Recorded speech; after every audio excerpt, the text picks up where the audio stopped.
Oath लिए हुए भी 48 घंटे भी नहीं बीता था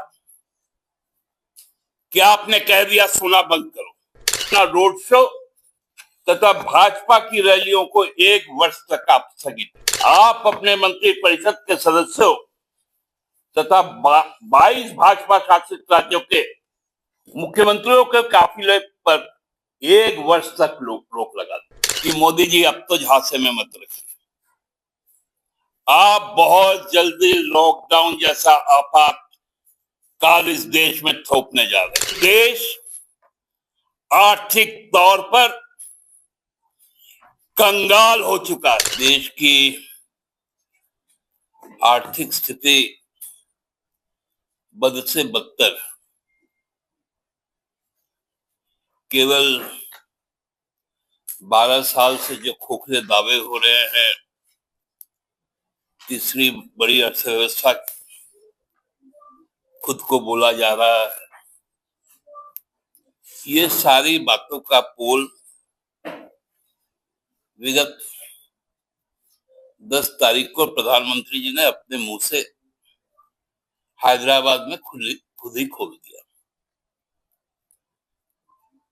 मुझे याद है 2014 में जब वो गुजरात के मुख्यमंत्री थे और प्रधानमंत्री के प्रत्याशी थे लोकसभा चुनाव के प्रधानमंत्री के तौर पर, तो उन्होंने जब 60 रुपए डॉलर छुआ था तब कहा था कि सरकार का यदि देश का करेंसी गिरता है तो वो राष्ट्र का अपमान होता है, राष्ट्र की स्थिति दुर्बल होती है। आज 95 रुपए भी पार कर गए और सबसे ज्यादा देशभक्ति की बात आदरणीय मोदी जी करते हैं। चाहे नोटबंदी हो, चाहे कोरोना काल हो, जब संपूर्ण विपक्ष जिन बातों की ओर इशारा कर रहा था उस समय बड़े बड़े दावे किए जा रहे थे। पहले 1000 रुपए को बैन करके 2000 रुपए लाया गया, फिर वो 2000 रुपए अघोषित तौर पे वापस ले लिए गए।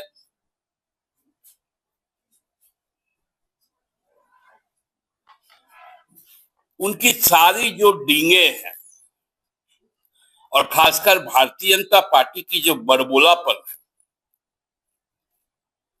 और अपने कॉर्पोरेट मित्रों को जिस प्रकार से ऋण माफ करना, देश से बाहर भेज देना, पूरे पीएसयूज को समाप्त कर देना, जब ये चीजें हम लोग बार बार कहते थे तब वो धर्म के नाम पे, जात के नाम पर बड़ी बड़ी डींगे हाँकते थे और चुनाव जीतते थे। 2024 में आपको याद होगा उन्होंने अपने मन से कहा कि इस बार यदि इंडिया गठबंधन की सरकार आएगी तो घर से सोना निकाल दिया जाएगा। अब बोल रहे सोना मत खरीदो एक साथ।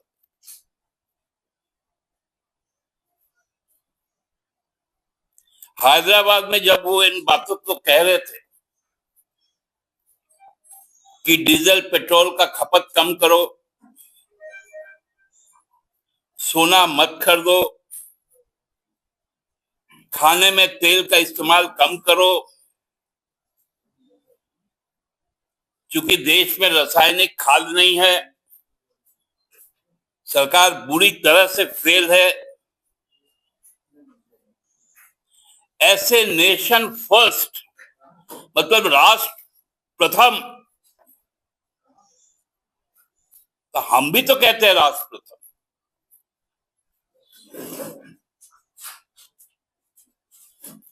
वो बोलते हैं इसके लिए राष्ट्र के लिए त्याग करना है। लगता है इस राष्ट्र के साथ में नरेंद्र मोदी जी का कोई रिश्ता नहीं, राष्ट्र के प्रति उनका कोई दायित्व नहीं, और 7 पॉइंट गिना देते हैं। हम भी राष्ट्र के नागरिक होने के कारण ये 9 पॉइंट, 9 बातें उनसे हम भी कहना चाहते हैं, हम भी अपेक्षा रखते हैं। पहला, आप अपनी विदेश यात्राएं 1 वर्ष तक स्थगित रखें।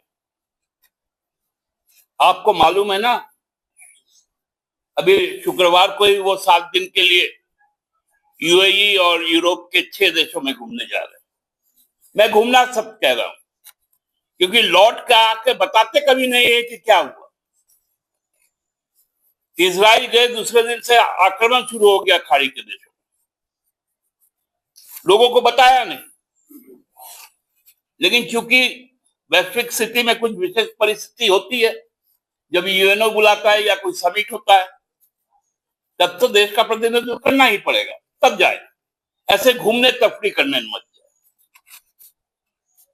और हैदराबाद में रोड शो और रैली करने के बाद पहुंच गए वडोदरा, फिर 2 किलोमीटर का रोड शो किया, 30 गाड़ियों का काफिला था, और वहां जो हजारों लोग को लाया गया था, उसके लिए हजारों लोगों को, हजारों गाड़ियों को उपयोग किया गया, क्योंकि सड़कों पर भीड़ दिखाई गई। रोड शो तथा भाजपा की रैलियों को 1 वर्ष तक आप स्थगित रखें। आप तो मन की बात करते रहते हैं, करते रहिए। तीसरा, आप अपने 12 कॉर्पोरेट मित्रों का ऋण माफ करना बंद कीजिए। बार बार राइट ऑफ कर देते हैं अदानी, अंबानी, और जो इनको पैसे देते हैं इलेक्ट्रल बॉन्ड में, उनका राइट ऑफ करना बंद कीजिए। चौथा, आप अपने मंत्रिपरिषद के सदस्यों तथा 22 भाजपा शासित राज्यों के मुख्यमंत्रियों के काफिले पर 1 वर्ष तक रोक लगा दें। वर्क फ्रॉम होम है आपका नारा, तो क्या जरूरत है मुख्यमंत्रियों को सचिवालय जाना? बंद करवाइए। आप राष्ट्र के प्राकृतिक संसाधन जैसे जल, जंगल और जमीनों को अपने कॉर्पोरेट मित्रों को उपहार स्वरूप देना बंद करें। 72,000 लाख करोड़ रुपए का आप निकोबार आइलैंड को समाप्त करने जा रहे, पूरा रेन फॉरेस्ट है वो, आप उसको अदानी को, आप छत्तीसगढ़ का हसदेवा अदानी समूह को, बिहार की जमीन अदानी समूह को, अब हल्दिया का पोर्ट अदानी समूह को, ये काम करना बंद। भारत के मध्यम एवं लघु उद्योगों को संवर्धित करते हुए देश के उत्पादित वस्तुओं को बढ़ावा दें। आपने कहा सोना मत खरीदिए। सोने के निर्माण में उसके जो अलंकार होते हैं, उसमें 50 लाख से ज्यादा कारीगर काम करते हैं। दुकानों को तो छोड़ दीजिए, कुल मिला लीजिएगा तो 1 करोड़ से ज्यादा, और ये 50 लाख में से 80% बंगाली श्रमिक है और 20% उड़िया श्रमिक है, जहां भी आप चुनकर आए। उनका आप रोजगार छीनने का सीधा घोषणा करते हैं। ओथ लिए हुए भी 48 घंटे भी नहीं बीता था कि आपने कह दिया सोना बंद करो। तो वे उद्योग जो एमएसएमई में आता है, स्वर्ण उद्योग, स्वर्णकार लोग, वो तो खत्म। आप विदेशी खाद्य भंडार को पुश कर रहे हैं जो अमेरिका से सौदा करके आए। उनके कॉर्नफ्लेक्स, उनके तेल, उनके बटर, उनके बिस्किट्स, उनके चॉकलेट्स,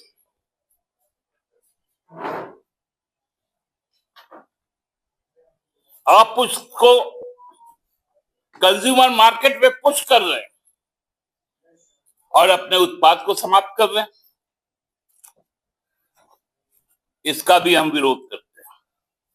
और अपने देश के उत्पादों पर जो फसल है, कृषि फसल है, मछली है, अंडा है, दूध है, उस पर एमएसपी लागू की।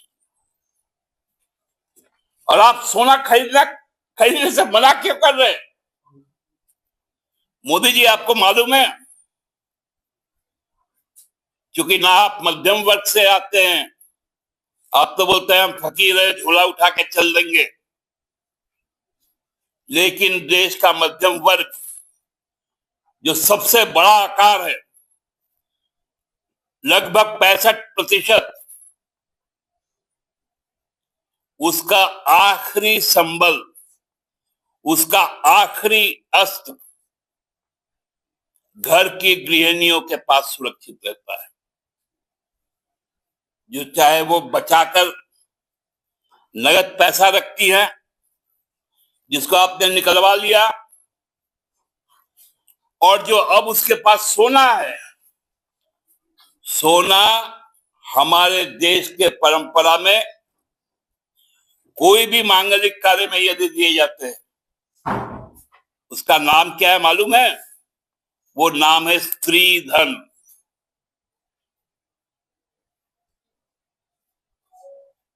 वो माताओं का, परसों ही मदर्स डे गया, बहनों का,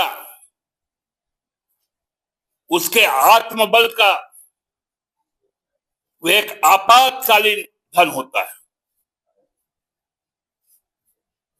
और आप बोल रहे हैं कि सोना चांदी मत दो, में नहीं आएंगे। इसलिए स्त्री धन पर डाका डाला जा रहा है।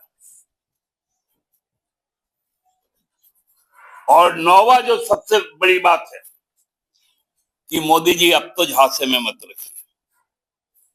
आप बहुत जल्दी लॉकडाउन जैसा आपातकाल इस देश में थोपने जा रहे हैं। यह भी आप एक, नहीं बोलता, भूमिका बांध रहे हैं, क्योंकि देश आर्थिक तौर पर कंगाल हो चुका है।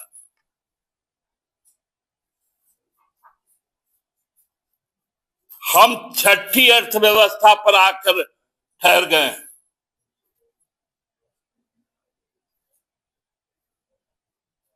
हमसे ऊपर छोटा सा देश साउथ अफ्रीका ऊपर चल गया है, जापान ऊपर चल गया है।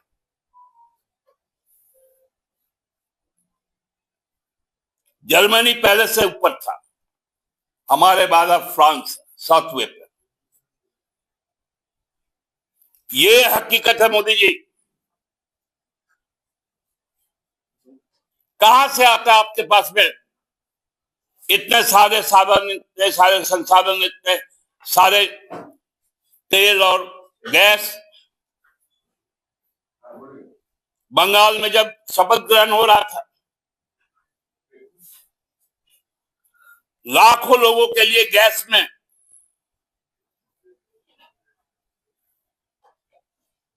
मछली भात से लेके बिरयानी तक पक रहा था। वो दृश्य सबने देखा ब्रिगेड परेड में, क्योंकि वो रेड रोड के बगल में ही। वो गैस कहां से आ जाता है और कंज्यूमर को क्यों नहीं गैस मिलता? आप बार बार कहते हैं संसद के अंदर, संसद के बाहर, कि हमारे पास बफर स्टॉक है, बफर स्टॉक है। जहां 27 वर्षों के सफर में 17,000 से भी अधिक छात्रों ने डॉक्टर एवं इंजीनियर बनकर भरे सफलता की ऊंची उड़ान, जहां साधारण छात्र भी झारखंड टॉपर्स बनकर बना रहे इतिहास। दूरदर्शी शिक्षाविद श्री विपिन सिंह के मार्गदर्शन में मेडिकल एवं इंजीनियरिंग के लाखों छात्रों के लिए आशा की किरण के रूप में गोल नेशंस लीडिंग इंस्टीट्यूट। प्रॉब्लम हो गया और सडनली हो गया, अचानक हो गया। तो Jeevan Jyoti super specialist hospital में एडमिट करके इनका एंजियोग्राफी कराया। एंजियोग्राफी करने के बाद वो अपना रिपोर्ट दिया कि इनका 95% प्लस ब्लॉकेज, स्टेंट से काम नहीं चलेगा, इनको बाईपास करना ही पड़ेगा। कबीर हर्ब है। जब यहाँ पहुँचे फर्स्ट टाइम में इनको दिखाया तो माशाल्लाह रिपोर्ट बहुत बढ़िया है। 1 सप्ताह अंग्रेजी दवा चलाना है, उसके बाद दवाई बंद कर देना है।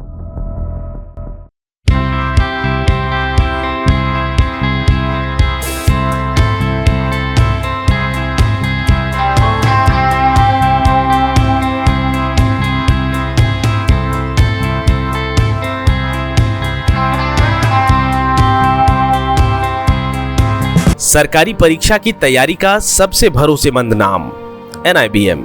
अच्छा कोचिंग ढूंढ रहे थे तो फिर गूगल में ही बताया कि यहाँ का रेटिंग भी बहुत अच्छा था। पुरुलिया से आए हैं यहाँ पर कोचिंग करने के लिए। NIBM के बारे में मेरे एक भैया हैं जो पिछले साल ही बैंकिंग यहीं से प्रिपरेशन किए और इस बार IBPS PO में सिलेक्शन लिए। मेरा अभी फाइनल सिलेक्शन हुआ है RRB PO में, उत्तर बिहार ग्रामीण बैंक में। मेरा फाइनल सिलेक्शन RRB PO में हुआ है। NIBM, thefollowup.in. Like, share and subscribe. www.thefollowup.in